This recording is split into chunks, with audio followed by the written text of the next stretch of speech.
Hi once again, everybody. I'm Ed Berliner, and this is 2 Minutes, 2 Cents.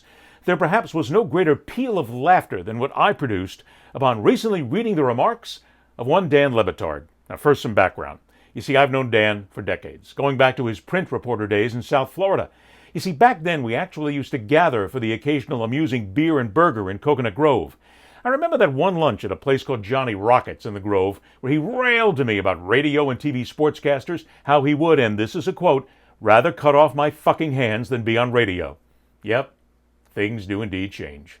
Having been bounced from ESPN some time ago and still a broadcast force online, Dan went trolling recently with his comments about how embrace debate, or the yelling on radio and TV and sports conversations, has ruined the genre.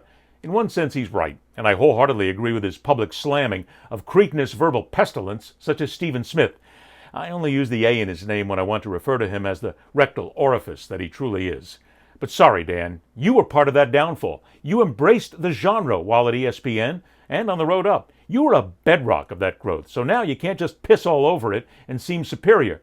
Sure, you've grown since then, you have a different take, but you need to first acknowledge your part in filling the current network radio sewer with an attack dog style, helping ESPN make millions, so they could then take their current steps of bouncing really talented people in order to load up on preeners, Barbies, plasticine princesses, and kids who need guidance but will instead get the ESPN stick and carrot before being bounced themselves one day.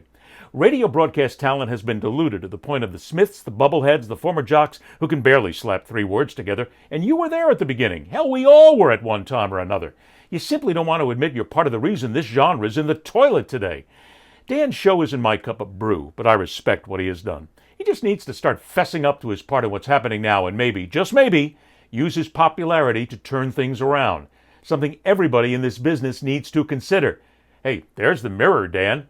Let's have a cheeseburger. Let's talk it over. I'm Ed Berliner, and that's 2 Minutes, 2 Cents.